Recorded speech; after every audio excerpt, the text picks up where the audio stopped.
It would be light, ceiling made of glass,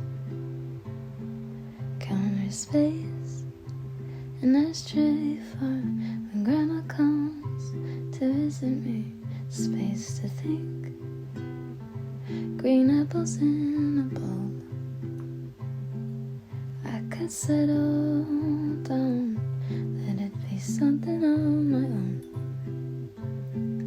And I might have to get a real job to get the couch that I want.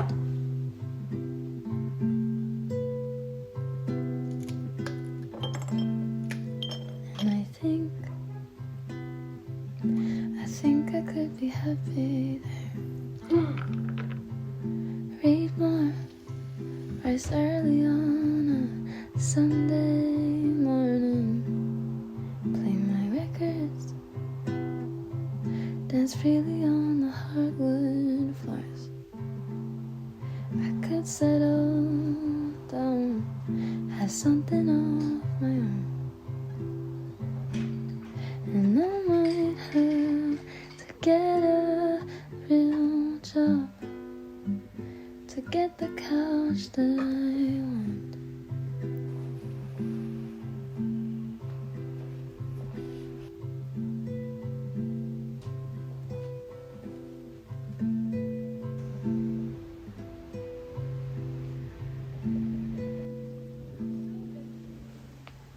And I might have to get a real job to get the couch that I want.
Alors l'année dernière comme cette année, je fais pas réellement de mood board pour la nouvelle année puisque à la place, je préfère créer chaque mois un collage dans la vibe du mois.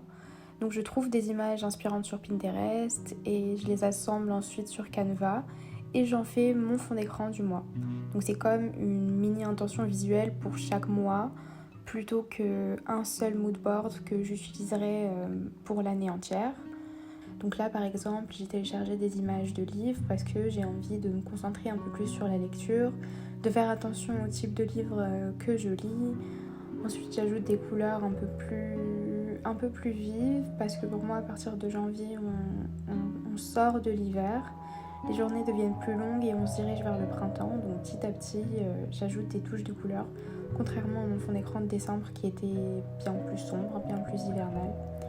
Donc voilà, une fois que j'ai fini de sélectionner toutes mes images, je les télécharge sur Canva. J'utilise comme modèle mon ancien fond d'écran, donc celui de décembre, et je remplace simplement les anciennes images par les nouvelles. Je remplace le titre, donc le précédent décembre et celui-ci pour janvier. Je télécharge l'image et je l'enregistre en tant que fond d'écran.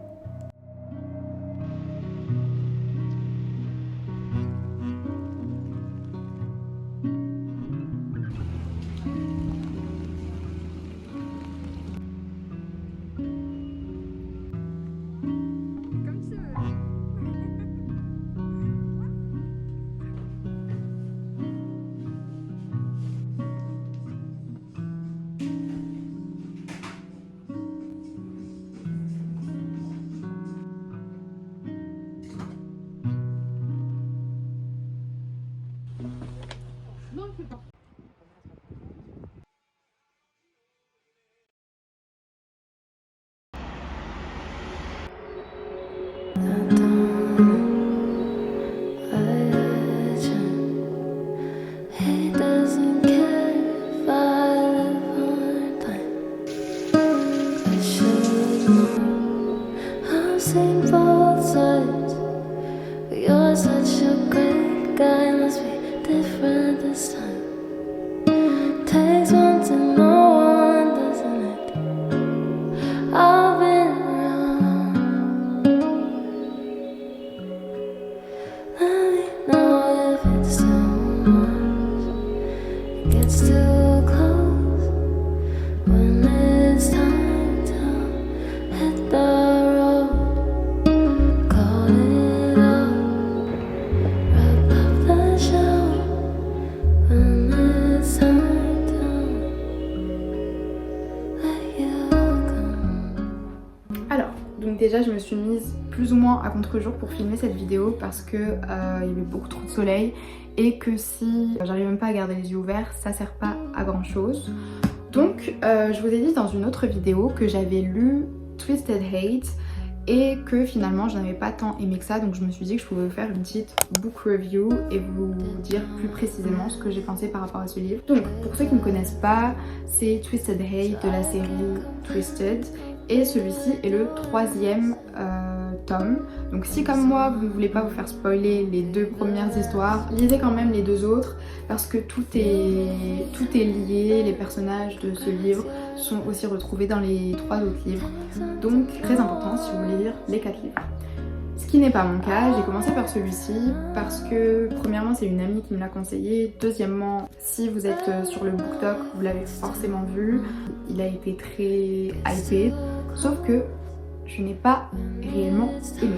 Si comme moi vous préférez les connexions émotionnelles plutôt que les connexions physiques dans la romance, ce n'est pas le cas de ce livre, ce n'est pas du tout le cas de ce livre. Il y a beaucoup de smut.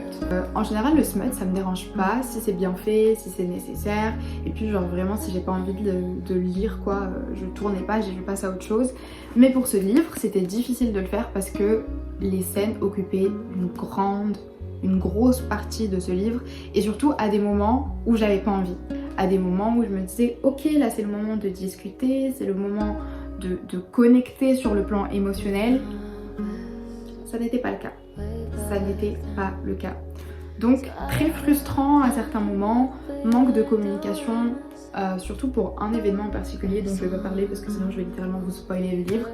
Mais donc voilà, si vous préférez les connexions émotionnelles plutôt que les connexions physiques, je ne vous conseille pas ce livre. Je lui ai quand même mis un 3 étoiles sur 5 parce qu'il est bien écrit, il se lit rapidement, on a des petites péripéties, mais c'est pas la romance qui va vous changer votre vie quoi.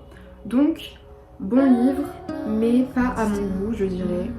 Donc voilà, si je devais vous conseiller un livre que j'ai lu en 2024, d'ailleurs dites-moi si vous voulez que je vous fasse une vidéo avec tous les livres que j'ai lus en 2024 ou au moins mes préférés, parce que tous les livres ce serait pas forcément pertinent, mais au moins mes livres préférés de 2024, et même si c'est un peu tard, mais janvier, mi-janvier. Mais ça pourrait être pas mal de faire une vidéo entière sur les livres. Donc voilà,